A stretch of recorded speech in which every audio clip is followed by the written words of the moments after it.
Hello everyone. Thank you very much for giving me this opportunity. I'm Noboru Ishii, and I'm from Tokyo, Japan. I wish I could talk to you directly, but on account of various reasons, I couldn't. I was born and brought up in Tokyo, but I have no experience living in English-speaking countries. So, my English is completely made in Japan. But unlike other Japanese products, it is easily broken. Especially, I have a lot of difficulty differentiating the sounds R and L. So, I eat rice every day. In the case of such mistakes, please don't laugh at me, and please try to guess what I want to say. Anyway, this is the first time that I make a speech in English, but I'd like to do my best to make my speech clear. Today, I'd like to talk about near-death experience, Unitarianism, and Japanese culture. Do these three have anything in common? What do they have in common? Do you have any answer about this question?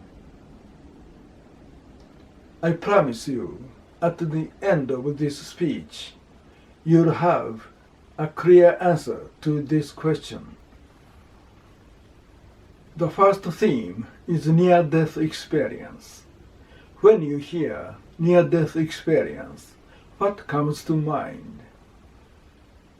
Out-of-body experience, a tunnel experience, the world after death.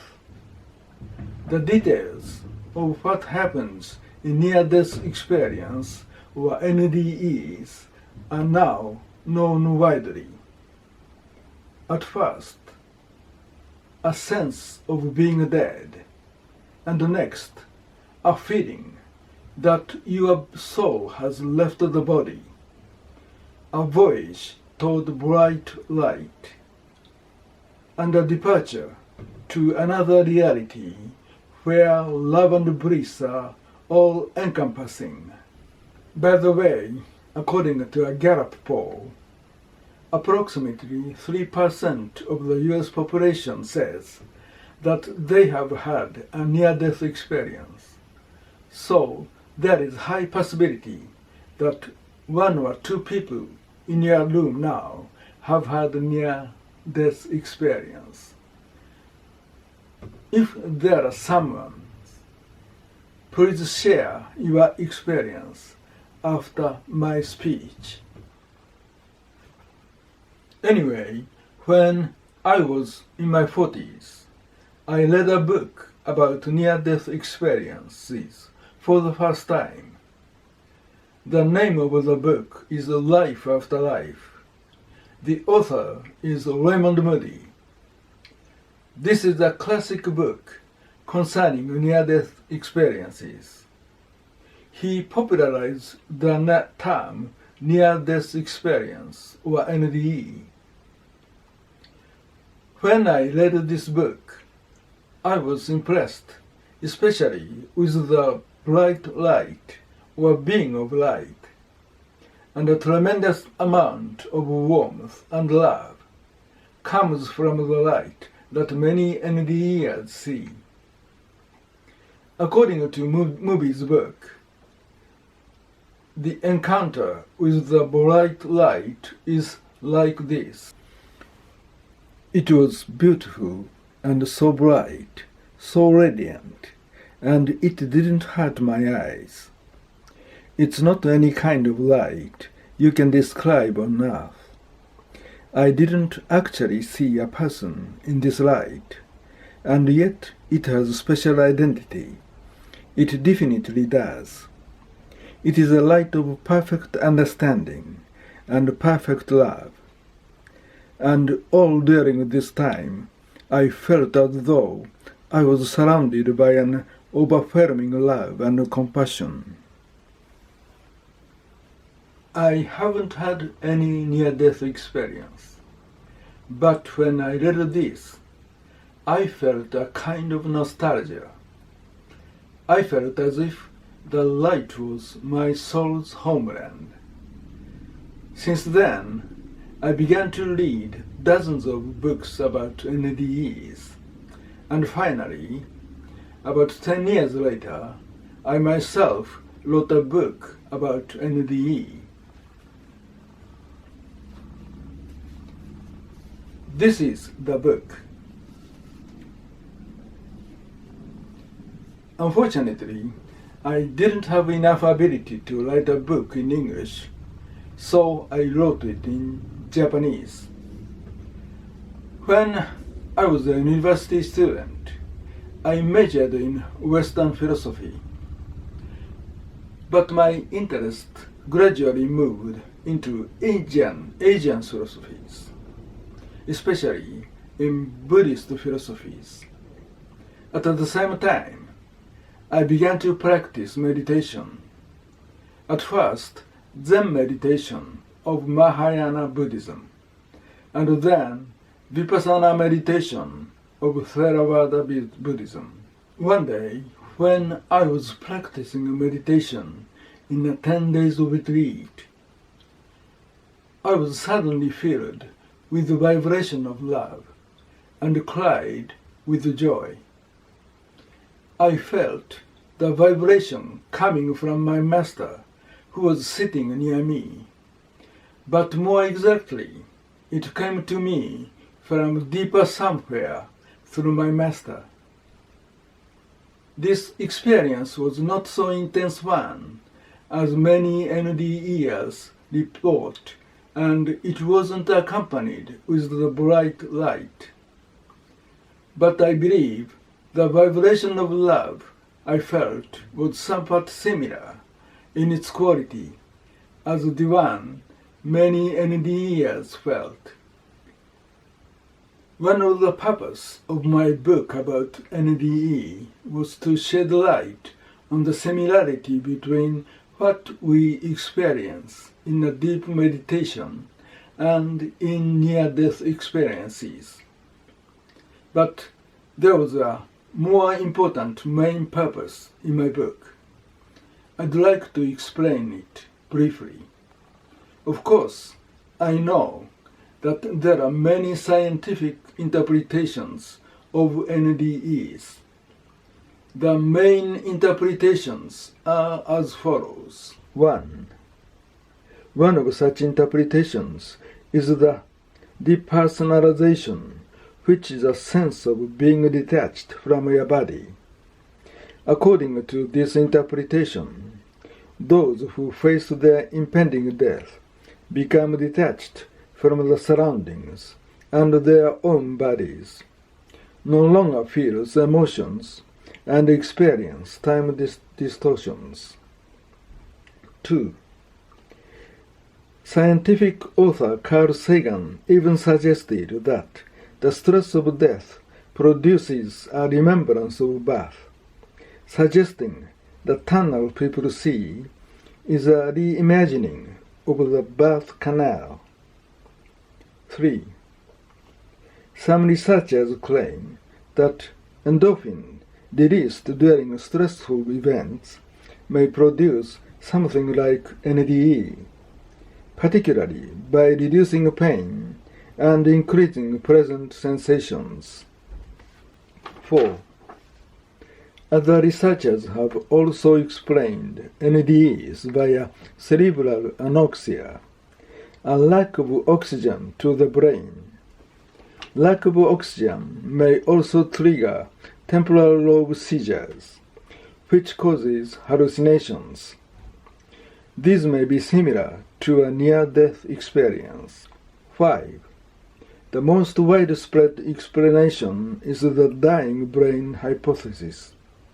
This theory proposes that near-death experiences are hallucinations caused by activities in the brain as cells begin to die. But these scientific hypotheses are unable to explain the transformational effects of NDEs at all. Near-death experiences are often transformative. Experiencers show a marked change in their attitude, not only toward their own life, but also toward the lives of others as well. NDEs can permanently and dramatically alter the individual experiencer's attitudes, beliefs, and values. They tend to be more open, caring, and loving. This transformative power of NDEs are incredible. The main changes are as follows. 1. Loss of fear of death. 2. Strengthened belief in life after death. 3. A heightened or new sense of purpose or mission. 4. Heightened self-esteem. 5. Increased compassion or love for others. 6. Less concern for acquiring material wealth, recognition, or status. 7. Greater appreciation of life. 8. Increased focus on the present. 9. Heightened spirituality. 10. Desire to learn or search for knowledge. 11. Greater appreciation for nature. Many of NDEs change in these various ways after their experiences. The changes seem to be spiritual growth similar to those that humanistic psychologists and transpersonal psychologists suggest. What's more, these changes are often accompanied with a sense of bliss and euphoria in their lives, and are somewhat similar to the enlightenment that Buddhists seek. Zen Buddhism calls it Satori in Japanese. Why do NDEs result in positive and sometimes profound after effects? Why can NDEs alter the individual experiencer's attitude so dramatically? If near-death experiences are hallucinations caused by activity in the brain as cells begin to die, it is impossible that NDEs have such an impressive transformative power. This is the most important point I wanted to insist in my book about NDEs. I examined all the main scientific hypotheses from this point of view and proved logically that none of them are enough at all to explain NDEs' positive change. But I'm not here to explain this theme in detail. Instead of that, I'd like to show you one more important attitude changes of NDEs.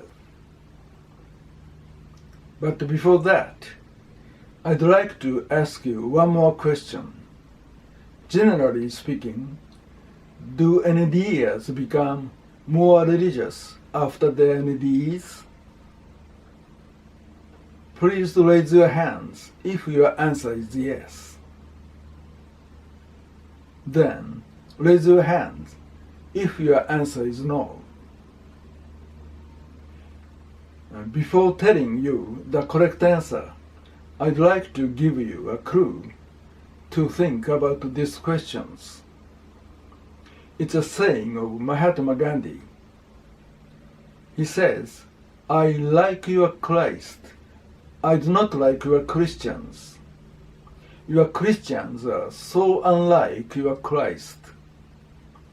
I think This saying suggests something very important in order to understand NDE's transformations.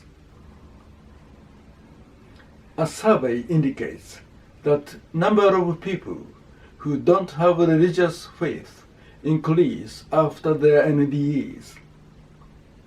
The exact figure is from 46% to 84% in 50 people. And also, over 2/3 of NDEers understand their experiences as spiritual ones, but no one feels them as religious ones. Many NDEers distinguish spirituality from religion and reject to call their experiences religious. So, you can say that NDEers become less religious after their NDEs. What is the difference between spirituality and religion? Religion commonly refers to an institution that has a set of organized practices and a structured belief system shared by and among those who are members of the institution. Spirituality is about one's soul and inner self. Being spiritual involves holding one's personal set of beliefs and practices and searching for the purpose of life. And many NDEers tend to become more spiritual, getting away from traditional religions and their doctrines. So, many NDEers will probably deeply understand the Gandhi saying, "I like your Christ. I do not like your Christians. Your Christians are so unlike your Christ." And they will say to themselves, "I like my inner self. I do not like outer religious institution and its dogma." Now I've reached to the point to talk about Unitarianism. To be honest, I don't know so much about Unitarianism. But when I read some pages concerning Unitarianism on the internet, I was so surprised by the similarity between Unitarians' thoughts and the direction of NDE's transformation. I heard that Unitarianism encompasses a wide variety of beliefs, and there is no creed or holy doctrine that Unitarians must follow or believe. Many NDEers had deep spiritual experiences, and in consequence, they are freed from creeds or specific beliefs of a certain religion and become tolerant of other religions. Then, what's the difference between Unitarians and NDEers? NDEers wouldn't hesitate to be a Unitarian at once. Do you agree with me in this point? Our last theme is Japanese culture. Now I'd like to move to this theme. Generally speaking, Japanese aren't good at discussion. So they say that the toughest job in international conferences is how to make the Japanese speak up and how to make the Indians shut up. Japanese are not only poor at discussion, but also sometimes even dislike it. Some say that in Japan, who are silent during meetings often suddenly become eloquent when they go out drinking. And those who are eloquent during meetings are often hated when they are drinking. This is a joke, but true in a way. At least, Japanese has tendency to attach less importance to discussion than Westerners. Japanese tend to avoid unnecessary discussion and hope to solve problems without intense discussion. But why? I think this is something to do with our history. Even in prehistoric period, the Japanese islands were covered by a single cultural type as Jomon culture, and roughly speaking, only a single ethnic group has occupied for a very long time. Japan's indigenous religion, Shinto, is originating from this non-literate Jomon period. So, Shinto has no founder, no dogma, and no scripture. Buddhism came to Japan from the Asian continent in the 6th century. It is said that Shinto has a lot of gods, such as the god of mountain, the god of water, even the god of kitchen stoves. So people might have welcomed Buddhism, saying, "Here comes another god." Anyway, thanks to Shinto's tolerance, the two religions have coexisted for a long time. Japan accepted Confucianism in the similar way. Anyway, Shinto has no solid dogma, and Japanese culture itself has no strong and clear framework. If there was such a solid framework, it would likely be difficult to assimilate foreign religions and cultures. In this way, Japan accepted many advanced cultural elements from China, but it did not adopt the systems exactly as they existed in their original form. Rather, through a peculiar system of selectivity, the Japanese adopted the elements they desired and ignored all the others. Japan lies extremely close to the Asian continent with its great civilization. But because it is an island nation, it has never experienced invasion or defeat at the hand of a foreign culture, and also never experienced compulsion of religions from foreign cultures. For this reason, Japan has always been able to introduce foreign cultural elements in the subjective manner, and has skillfully succeeded in eliminating anything that did not fit the sensitivities of its people manner. While Japan introduced quite a number of cultural elements from other countries into its own culture, that was done on the basis of a certain principle of selectivity. We want this, but we don't need that.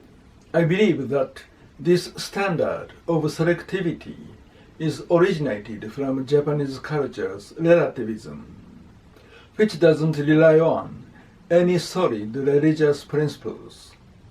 And therefore, Japan didn't need to argue hotly the differences between principles, and didn't need to battle against other cultures' principles.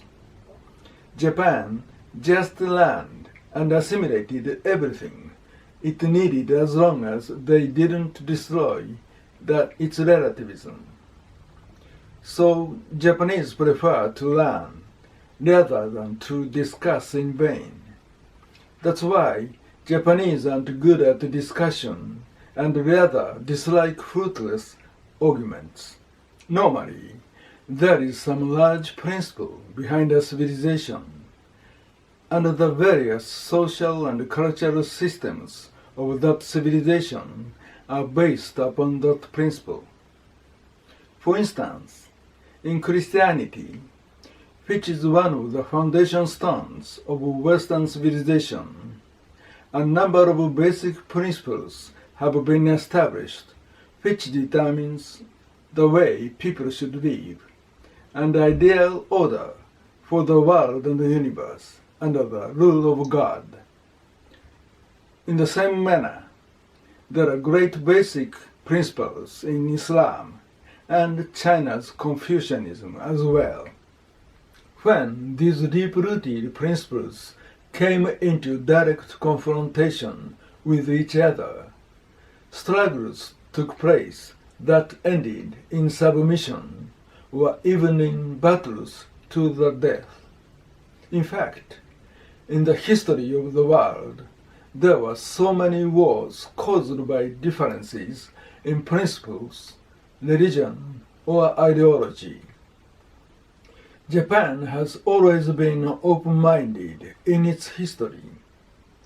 It has kept on seeing different cultures and lifestyles as variable and enriching, and hasn't stopped learning from several advanced civilizations without adopting the religious principle behind each civilization.